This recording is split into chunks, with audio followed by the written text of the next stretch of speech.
بغيت نوصل واحد الميساج، راه كنتحاسبوا ونقول لكم اللي دا شي اطاد الارض شي مشروع اللي كان مخصص شي حاجه راه ما غنتفرقوش معاه وغنرجعوا للماضي كامل نتحاسبوا مع الناس باش نكونوا واضحين. اللي دا شي طرد الارض اللي ماشي من حقه خصو يردها، ومن الاحسن يردها قبل ما نوصلوا معاه، لان نوصل خزيت باش نهضروا الهضره ديال الدارجه باش نكون. اللي دا شي طرد الارض اللي ماشي ديالو اللي ترجع للجماعه، ولا اللي دا شي درهم ماشي ديالو، من الاحسن له يردو. وراه في الدار البيضاء راه بدينا مع مجموعه الناس وحنا غنمشيو حتى الاخر. اللي دا شي درهم ديال الجماعه الترابيه اللي ماشي من حقه يديها، من الاحسن له يردها بالخاطر امين، يردها بزز غيردها بزز. ما كاينش متر واحد مربع اللي بقى شيت في شي موضع ولا شي طريق ولا يتم الاستحواذ عليه، راه ما كايناش. راه كاين ناس خدامين اليوم في الدار البيضاء ويخدموا مدن اخرى، وكنقول لكم اللي دا شي طرد الارض ولا دا شي درهم، من الاحسن له انه يردها عن طيب خاطر، ودا ما رداش عن طيب خاطر يردها كيف كنقولوا بزز منه. سيد الرئيس، السيد الوزير المحترم، السادة الولاة والعمال المحترمون، سيدات والسادة النواب المحترمون، أيها الحضور الكريم، كل باسمه وصفته. الأوقات اللي أنا عشت معهم وضابطهم بيدي باش نقول شي حاجة اللي هي أمام السيد الوزير المحترم، شي حاجة اللي هي ملموسة. السيد الوزير المحترم، الاتفاقيات لابد من العوض والنظر في الاتفاقيات. علاش اتفاقية؟ كاين واحد اتفاقية في الحكومة السابقة في المبادرة الوطنية للتنمية البشرية، أنه داروا رئيس لجنة التحكيم هو وزير الأول. يعني ملي كيكون شي اختلال مادي ولا كيكون اختلال هذا خصنا نرجعوا. ودابا ولا رئيس الحكومة، دابا حنا عندنا ملاعب ديال القرب مغلوقين. السيد العامل دار القضاء مقال القضائي، والمحكمة قالت لي عدم قبول الطلب لأن المحضر ديال التحكيم ما كاينش. إذا خص يجي رئيس الحكومة يخلي الأشغال ديالو كلها ويجي عندنا اللجنة الإقليمية دير لها محضر باش نحلوا التيرانات 4 سنين وما مغلقين. إذا السيد الوزير المحترم، حنا هالاتفاقيات حنا كمنتخبين خصنا حنا في الاتفاقية كندرسوا المشروع، اش غنعملوا في المشروع والاعتماد المالي. اما التنزيل ديال الاتفاقيه ماشي شغلنا، حيت ملي كنزيدوا دوك البنود كل واحد كيخيط هذيك الاتفاقيه على المزاج ديالو. وهذا العدوى السيد الوزير المحترم تنقلت حتى لوحده المدينه، حتى لجامعه الدار البيضاء داروا الاتفاقيه. رئيس لجنه التحكيم احد هيئات الحكوميه، باش يكون شي اختلال ولا يكون شي حاجه والمحضر عمره ما يكون اللي غيضبط الاختلال. اذا السيد الوزير المحترم، ان الاتفاقيات حنا بغينا اتفاقيات نموذجيه. حنا كمنتخبين خصنا كنقولوا اش بغينا والاعتماد المالي. اما تنزيل اتفاقيه في شركه التنميه المحليه وكل شيء، راه خاص الوزاره الوصيه في اطار المراقبه والملائمه هي اللي غتنزل هذاك المشروع وتقاد، ولا كان شي اختلال هي قاده به وعندها المؤسسات ديالها. سيد الوزير المحترم، ان كان شركه التنميه المحليه خاص يكون ولا بدا خاص يكون اعاده النظر فيها حتى هي. علاش؟ لان هذاك المدير ديال شركه خاص يكون عنده استقلال ذاتي بعيد من المنتخبين. حنا شركه التنميه المحليه حنا كنقولوا حنا غنجيو للجلسه نقولوا المشروع ديالنا والاعتماد ديالنا وصافي. راه هذيك شركه المدير رئيس الاداري ديالها هو السيد الوالي ولا السيد العامل. اذا هما اللي غادي يقوموا باللازم وينزلوا ذاك المشروع الموجود. بالنسبه للممتلكات ديال الجامعه، الممتلكات ديال الجامعه جات وحده المدينه جات كانت 26 جامعه. اذا في ديك الانجازات اللي دارت كلها كاين بعض المشاريع اللي دارت في عقارات ديال الغير، اما في الاملاك المخزنيه ولا في عقارات ديال الغير اليوم انه كنشوفوا هذوك الانجازات اللي دارتهم الجماعه قبل، اللي دارتهم كلهم ولا جلهم، كيجي واحد من الخواص او منتخب كبير وكيريب دوك المنجزات ديال الجامعه كلها، والجامعه كتضيع. انا كنلتمس منكم سيد الوزير ان هذوك الجامعات اللي في المقدار الغير تكون فيها في التصميم تاعي يكون فيها ايكيبمون بيبليك حفاظا على هذوك المنجزات القديمه، باش هذوك المنجزات ما يمشيوش. وزيد على ذلك بالنسبه للقسم الممتلكات، جات الوكاله الحضريه حتى 85 ان كاين تزيئات اللي اليوم التيتر ديالها ما خرجش، ما كاين لا سيرتيكات كونفيرميتي ما والو، واليوم انه كنلقاو هاد البقعه كتخرج شهاده اداريه، والممتلكات دوك البقايا الطرق والحدائق كلها ما كتدخلش، حتى ديك تاكساسيون ما كاينه شيء. سيد بالنسبه للممتلكات ديال بالنسبه للتراخيص الاستثنائيه، الناس استافدوا في كل التحملات، وهذوك المرافق اللي غيتكتبوا داك الشيء ما دخلوش للجماعه، وكيديروا على دوناسيون اومونيير irrévocable، وهذيك الدوناسيون ما تسجلت ما تحفظت.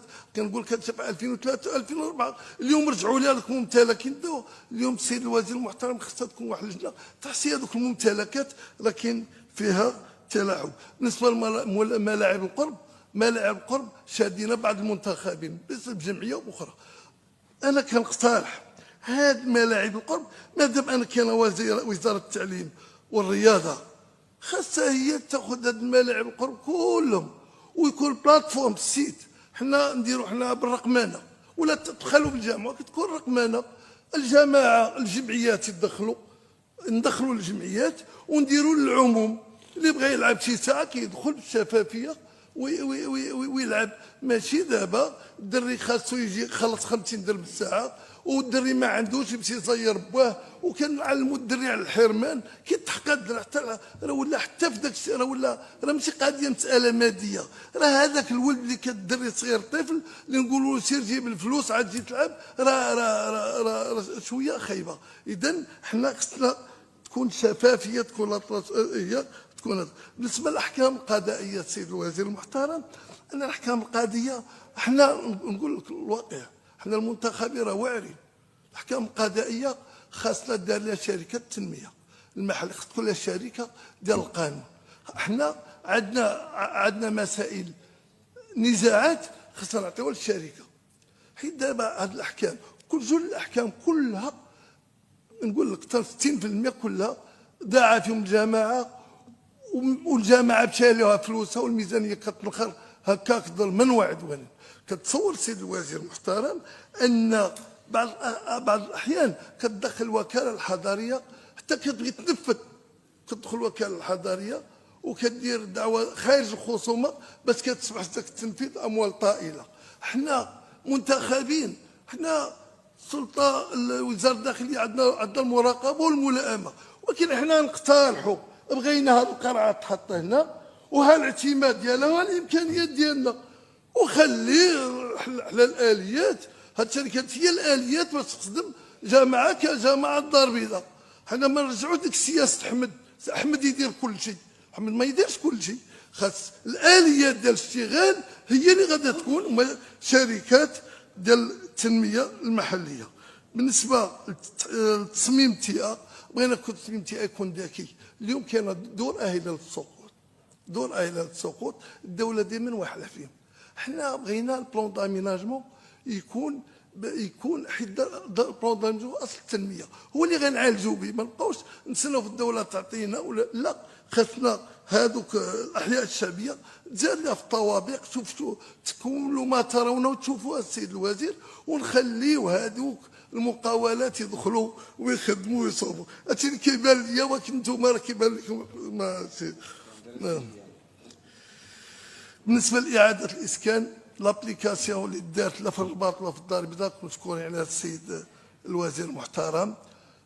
كاينه نقطه واحده، تيتبنى المشروع عاد يتحولوا الناس، كيريبوا الناس ويبقوا عام، والناس عندهم امكانيات ضعيفه وكيبقوا عام عاد خاص يتنجز المشروع. راه في البر كاين ساكن مهنينا، يتنجز يبقى شهرين عاد نقولوا له تحول سير تماك، بس قالوا ديك الشهرين يكري فيها، ماشي يكري عام بزاف عليه.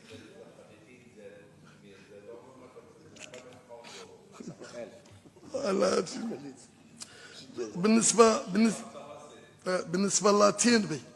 للاتينبي مشكور على السيد الوزير المحترم. درتوا مجهود كبير وجات المداخلات والجامعات القرويه المحيطه كلها عندها الفائض، وهذا كل شيء مزيان، وهذا المشروع اللي جبتوا الله يجازيكم بخير قديتوا الامور. لكن دوك الاعفاءات اللي داروا قبل ما تدخلوا السيد الوزير، واش هذوك الناس يدوا هذوك الفلوس يمشيو؟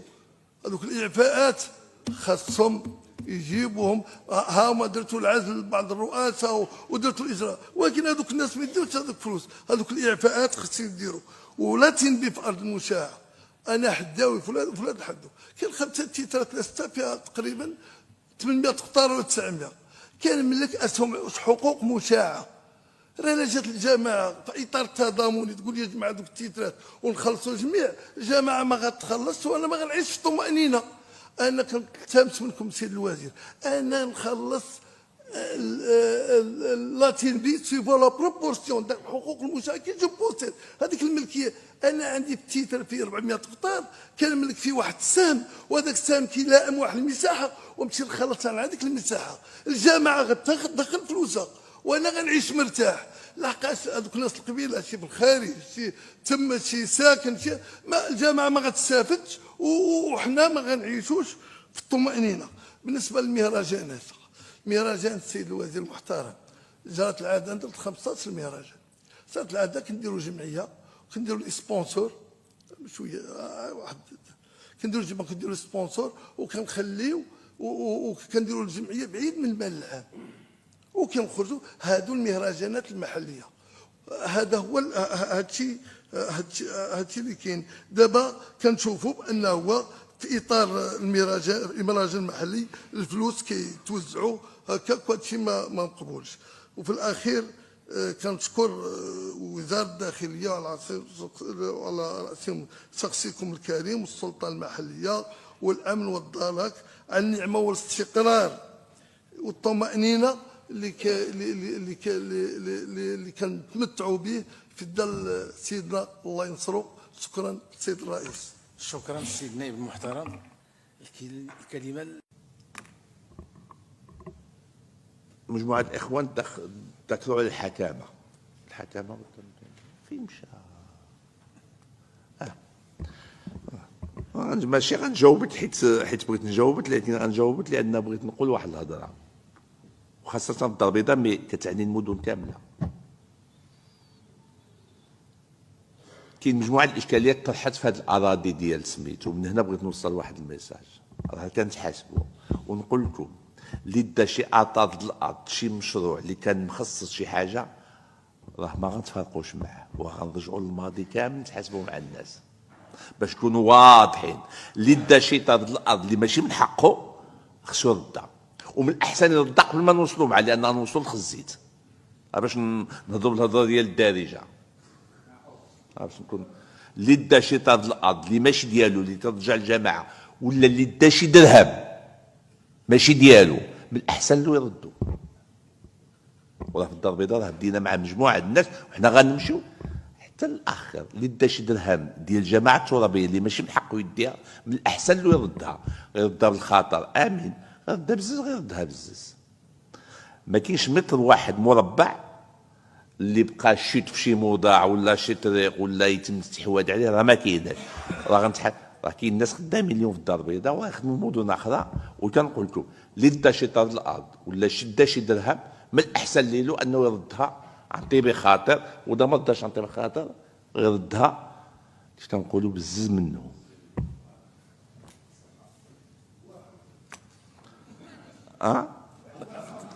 لا هذه الاسس الحكامه، لان ما يمكنش. وهنا نهضروا على مع الساده بطبيعه الحال تعرفوا ان الغيره اللي عندي على المنتخبين، لانني تنعتبر راسي بان واحد من المنتخبين ومن ديما كنهز لهم القبعه وكنحييهم لانهم في الصف الامامي. راه حتى ما كيفرض عليهم انهم يمشيوا لسميتو.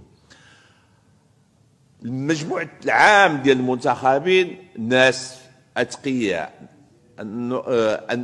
كيف كيقولوا انقياء ولا نزهاء، الناس اللي عندهم غيره على الوطن، الناس هذه مساله مفروغ منها، لكن كاين واحد ماشي قليه بعض مع الاسف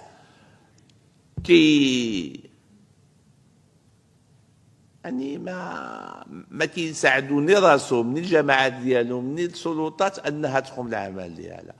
الناس كيقوموا الواجب ديالهم على اتم وجه، وكيجي واحد كيسمح في حق الجماعه، راه ماشي حقه هو باش يسمح فيه، حق المواطنين، راه ما عندوش الحق يسمح فيه. هذاك اللي ما كيرفعش دعوه وخصو يرفعها راه كيدير الظلم. هذاك اللي خصو يمشي للاستئناف وما كيمشيش،